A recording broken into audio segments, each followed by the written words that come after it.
Hello everyone, this is Dr. Richard McAllister for Integrative Neurotherapy, and I'm here with another successful case.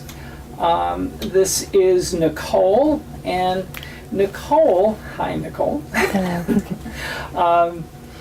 Nicole had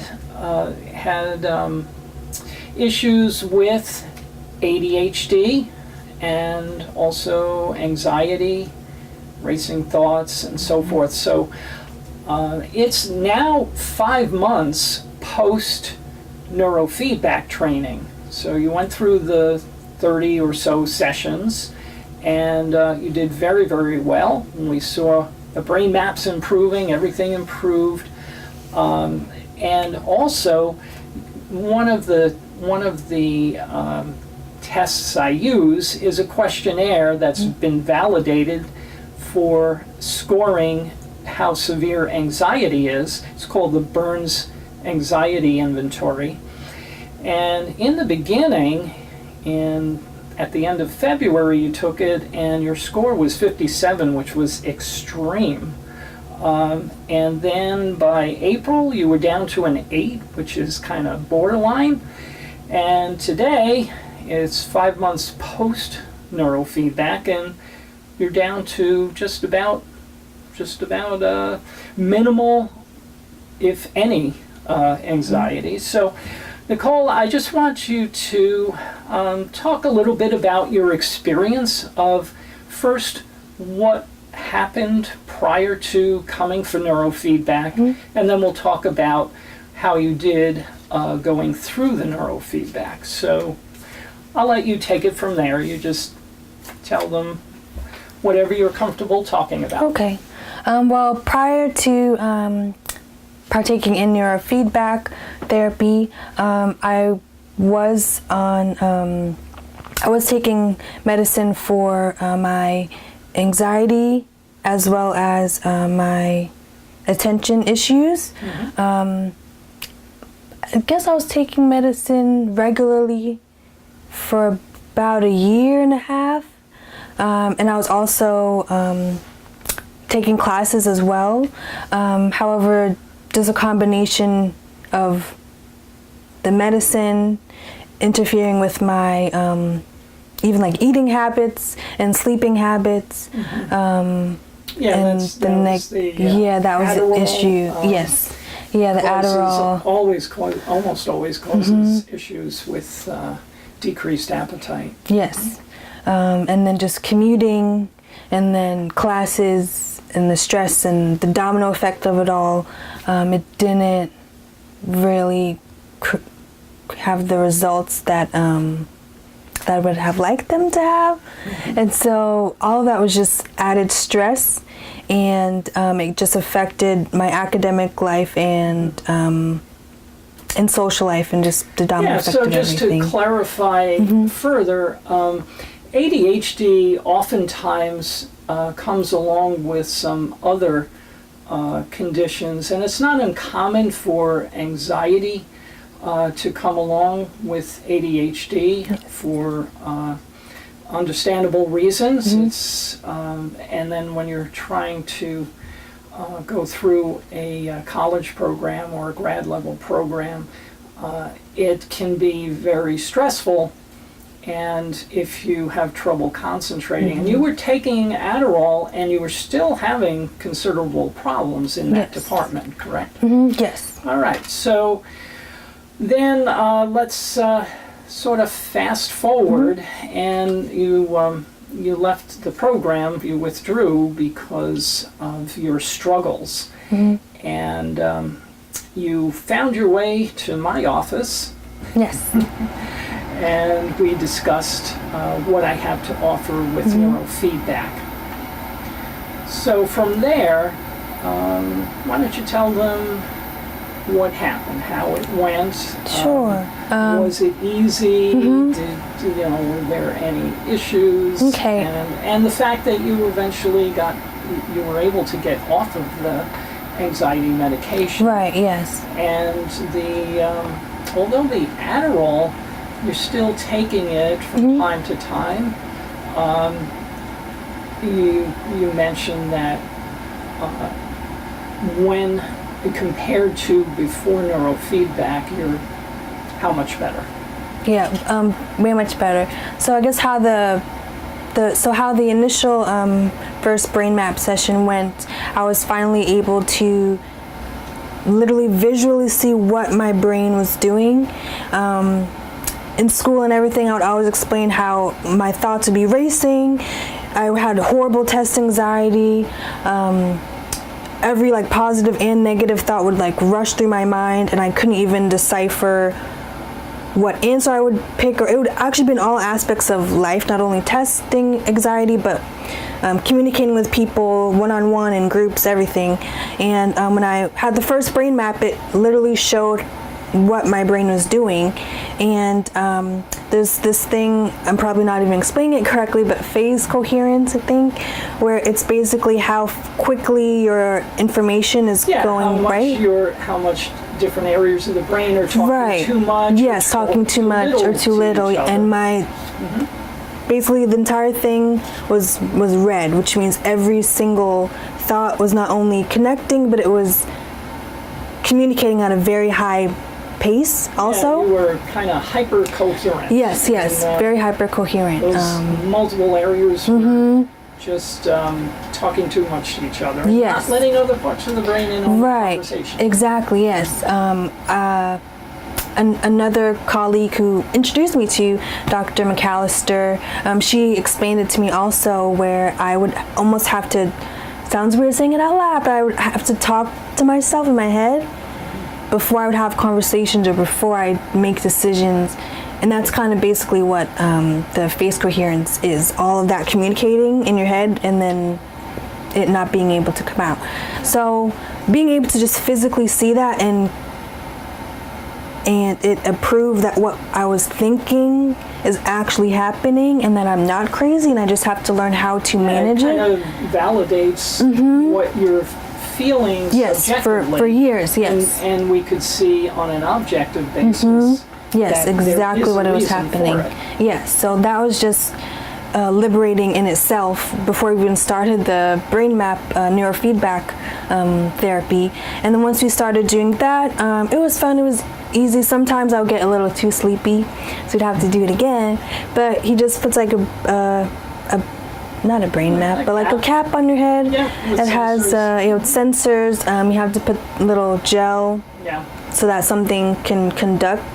And then the screen would kind of dim, so I would also get a visual feedback of whether or not I was, I guess, within the range of where he wanted me to be thinking. That we wanted to train your brain toward a reference, a normative reference matched for your age. And so the screen gets brighter when your brain is doing well, and it gets dimmer when it's moving away from the activity that we want. Yes. And you hear those feedback sounds. So it was a pretty comfortable experience, right? Yes, it was comfortable. And I was also introduced to biofeedback in the terms of M-Wave. Yes. And I'd actually tried it only for like a few days while I was in school.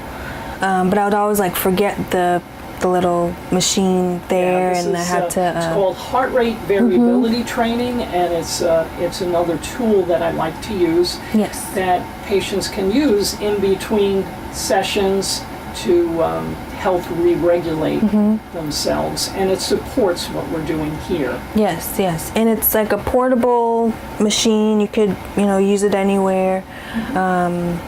It basically. Or you could download the app and get that too. And use your phone. So. Use your phone. Yeah. And it just basically shows you how deep breathing helps you calm your heart rate, and it shows you your heart rate. So that's another form of visual feedback and biofeedback to show, coupling with the neurofeedback, the strategies that's giving to you use. Objective information about that part of your nervous system. That's the fight or flight. Versus the rest and digest, and if too much of the fight or flight part of your nervous system is ramped up, that is associated with anxiety. So using that tool, you help to learn to re-regulate that, Yes, definitely. it. So then you started you started making some very good progress. You were feeling, reporting that you were feeling much better, you're sleeping better. Yes. A lot of things got better. So what else got better? The main thing that got better was that the rushing of information, or the wave of anxiety that I was explaining before, and just the racing thoughts in my head, like, completely subsided. I haven't had that happen to me at all. And again, you're not on the medication anymore. No, yeah. And so it's definitely the neurofeedback. Yes. And I stopped taking the medicine for my anxiety about 3 months ago. And that was one of my concerns as well, is that, okay, this medicine is working really well. I kind of don't want to get off of it, but I know I need to, because it's not like a long-term solution.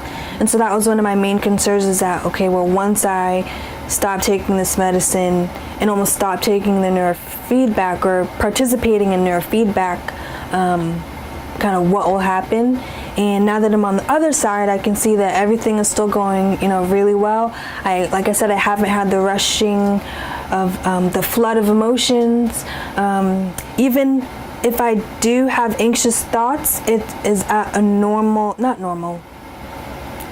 It is, I hate using that word normal. It's at an appropriate level, right? So everyone has fight or flight. Situation. Exactly right. Everyone has fight or flight, which made me remember, I used to always say, the fight or flight mode, my brain was always on fight mode. It was always ready to protect itself from whatever dangers, but it's like, it doesn't, life does not have to be that way. Real or imaginary. Exactly, yeah. And most of them, 90% of the time, they were imaginary.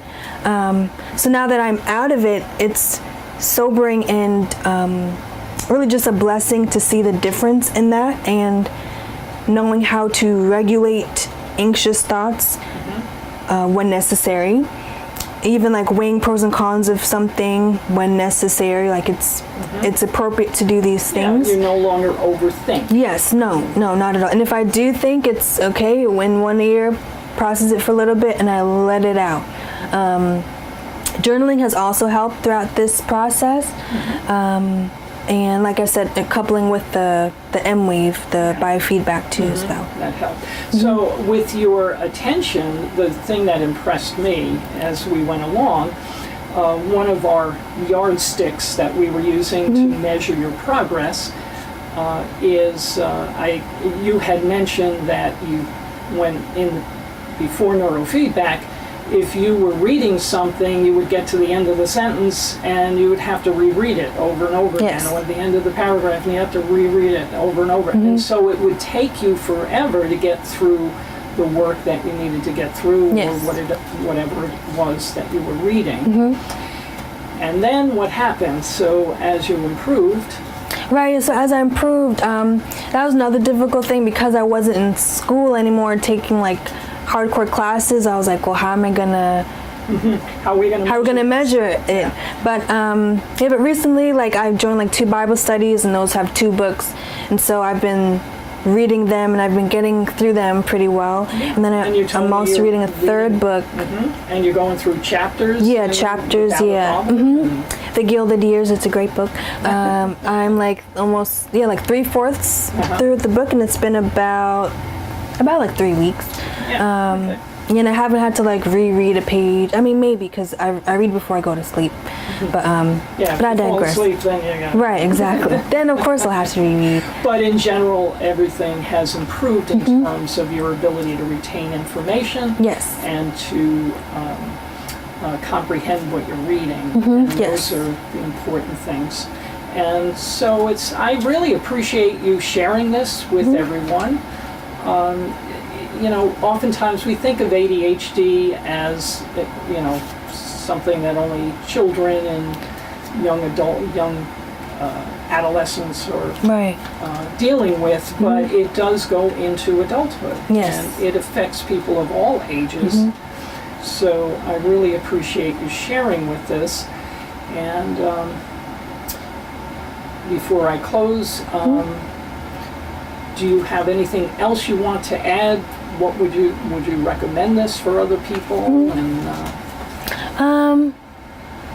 Well, I definitely would recommend this, program to other people. And even today, we went through the last brain map that I did, and we compared it to the first one, and the improvements are Sustained. Yes, sustained. Parts of my brain that were, red, the part that was hyperactive are green now. Yeah, you're all or almost, balancing. everything's balanced out. And so the main thing too is that what you're saying also with ADHD is that yes, it definitely can affect people of all ages.